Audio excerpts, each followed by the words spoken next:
मैं शिल्पी आप सभी का अपने YouTube चैनल पर एक बार फिर से स्वागत करती हूँ और आज अपना संधि का पार्ट 4 लेके आई हूँ, जिसमें आपको यड़ संधि और अयाद संधि के विषय में जानकारी दी जाएगी कि हमारी यड़ संधि क्या होती है।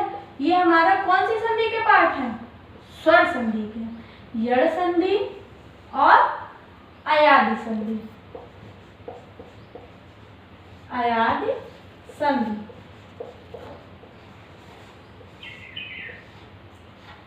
संधि की श्रृंखला को आगे बढ़ाते हुए अब हम लोग देखते हैं यड़ संधि के विषय में कि यड़ संधि किसे कहते हैं। यड़ संधि कहाँ पर होती है? जब हमारा ई या ई के बाद कोई उससे भिन्न असमान स्वर आ जाए, कोई इससे भिन्न मतलब ई या ई नहीं होगा, इनके अलावा कोई भी असमान स्वर होगा। इससे भिन्न को ई या ई के बाद कोई इससे भिन्न असमान स्वर आ जाए, स्वर आ जाए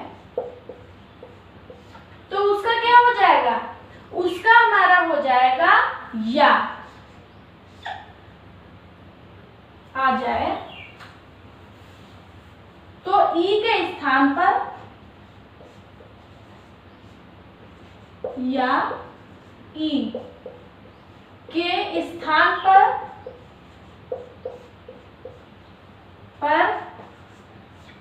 या आ जाता है।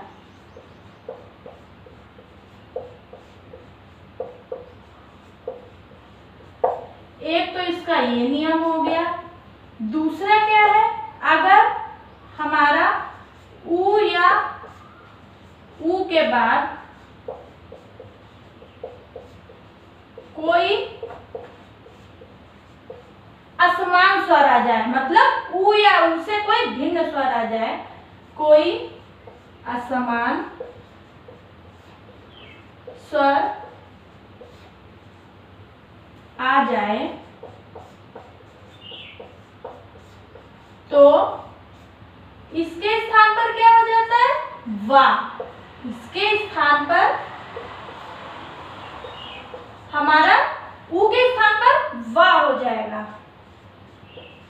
वा हो जाता है।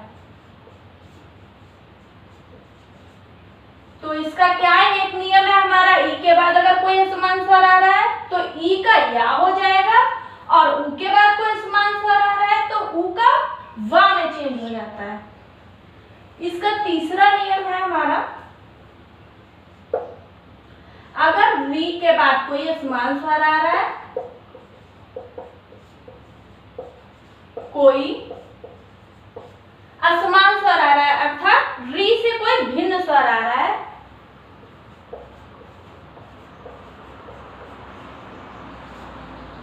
स्वर आए तो री का रा हो जाता है।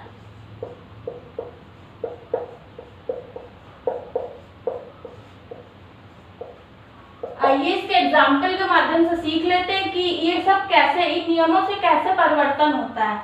हमारा पहला एग्जाम्पल है यद्यपि। जब हम यद्यपि का संधि विच्छेद करेंगे तो हमारा हो जाएगा यदि प्लस अपि। अब देखिए यड़ संधि के नियम के अनुसार यहाँ कैसे संधि विच्छेद हुआ है। इसमें हमारा छोटी ई मिल रहा है, छोटी ई के बाद असमान स्वर है छोटा आ, ये ई से भिन्न स्वर है, इससे भिन्न स्वर है तो ई का हमने क्या चेंज कर दिया है? या में परिवर्तन कर दिया है।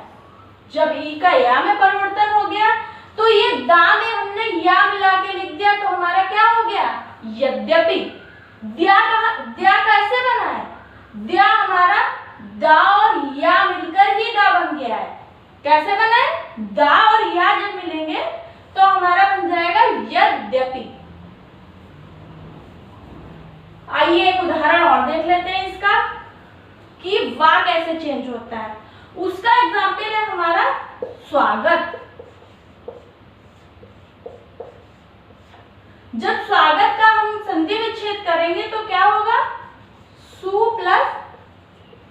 आगत। सु हमारा क्या है, प्रथम शब्द है और इसमें क्या आ रहा है, छोटा ऊ। और अंतिम शब्द में क्या आ रहा है, अंतिम शब्द का प्रथम वर्ण है बड़ा, तो छोटा ऊ के बाद भिन्न स्वर आ गया, इसलिए यहाँ ऊ का क्या चेंज कर देंगे हम लोग, वा। जब ऊ का वा चेंज हो गया, तो जब ये चेंज होता है तो पहले वाला अक्षर क्या हो जाता है, आधा हो जाता है, क्योंकि इसमें से हमने स्वर निकाल दिया। और जब व्यंजन से स्वर निकाल देंगे तो स्वर आधा रह जाता है। स्वर इसमें सा जब था, सा हमारा लिखा हुआ था, तो इसमें क्या स्वर मिला हुआ था, तब हमने ऐसे लिखा था। जब इसमें से स्वर निकल गया तो क्या हो गया इसकी स्थिति, ये आधा रह जाएगा। ये हमारा नियम हो गया स्वागत, वा वाला। अब एक नियम देख लेते हैं कि री के बाद समान स्वर आएगा तो रा कैसे होगा। पित्रादेश, पित्रादेश। जब पित्रादेश को हम लोग विच्छेद करेंगे तो हमें क्या प्राप्त होएगा, पितृ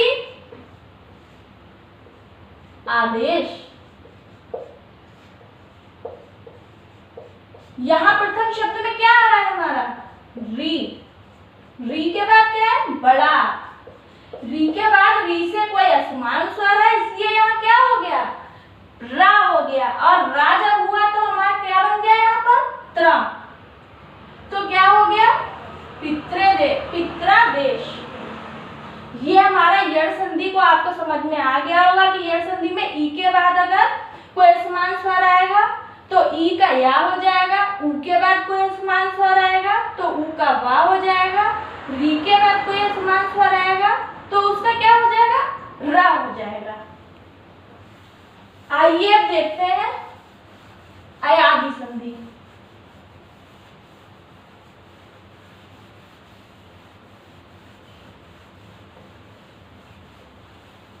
अयादि संधि ये हमारा पांचवा और अंतिम प्रकार है स्वर संधि का।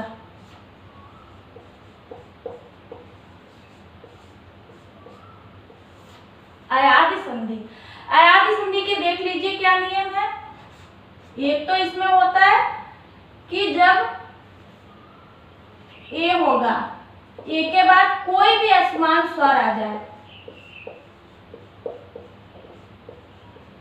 स्वर, तो उसका परिवर्तन हो जाएगा, ए का ऐ में परिवर्तन हो जाएगा। दूसरा नियम है, ऐ के बाद कोई असमान स्वर आए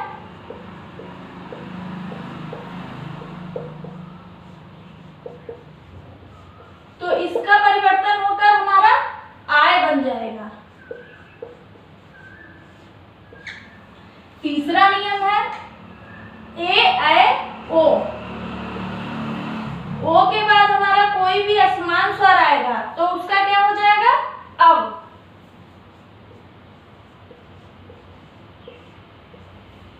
चौथा नियम है इसका, औ के बाद कोई असमान स्वर आए तो हमारा औ का क्या हो जाएगा, आब।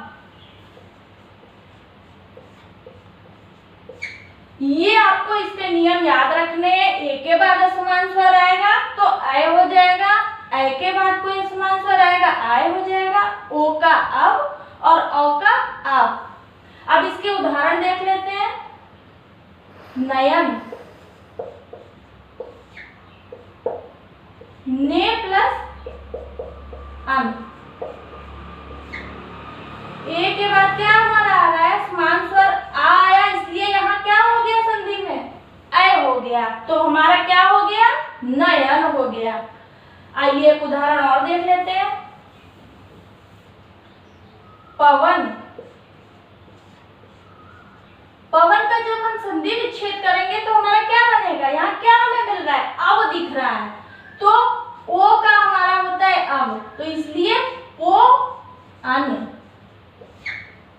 और ओ अन जब हुआ तो इसमें क्या है, प्रथम शब्द में ओ आया और अंतिम शब्द में क्या आ रहा है, आ रहा है। ओ और आ मिलकर अब हो गए। ये वाली शर्त हमारी पूरी हो रही है कि ओ के बाद असमान स्वर आ गया तो इसका अब हो गया। तो क्या हो गया? पवन। एक उदाहरण देख लेते हैं आय का। नायक, नायक, नाय आय निकल रहा है तो क्या हो जाएगा इसका? ये वाला नियम हमारा कि नए प्लस अक, आए और आ मिलकर हमारा क्या हो गया? आय। ये वाला हमारा नियम पूरा हो गया कि ए के बाद असमान स्वर है और उसको जोड़ दिया गया तो क्या हो जाएगा? आय। तो हमारा नायक शब्द प्राप्त हो गया। अब एक उदाहरण और देख लेते हैं। नाविक, जिसमें हमारा क्या कौन सी शर्त पूरी हो रही? नाविक में आव आ रहा है, आव। नाविक, तो हमारे नाविक को जो हम विच्छेद करेंगे तो क्या आएगा? नौ प्लस इक। आओ के बाद असमान स्वर है ई, इसलिए क्या हो गया यहाँ पर? आब। और हमारा ये आपको अयादी संधि समझ में आ गई होगी। चारों मैंने उदाहरण भी बता दिए, अय का, आय का, अब का, आप का। और इस संधि की सीधी सीधी ये भी पहचान आपको अय आय जब शब्द बोलेंगे आपको खुद समझ में आ जाएगा। नायक, नाय, पवन, पव अब इसमें निकल रहा है तो आपको बहुत ही आसानी से समझ में आ जाएगा कि अयादी संधि कौन सी है। बहुत आपको समझने में कोई भी परेशानी नहीं होगी। अब मैं अपने वीडियो को यहीं पर समाप्त करती हूँ। अगर आपको ये वीडियो बहुत अच्छा लगा, समझ में आया हो तो आप प्लीज़ लाइक करिए इसे और सब्सक्राइब करिए मेरे चैनल को। धन्यवाद।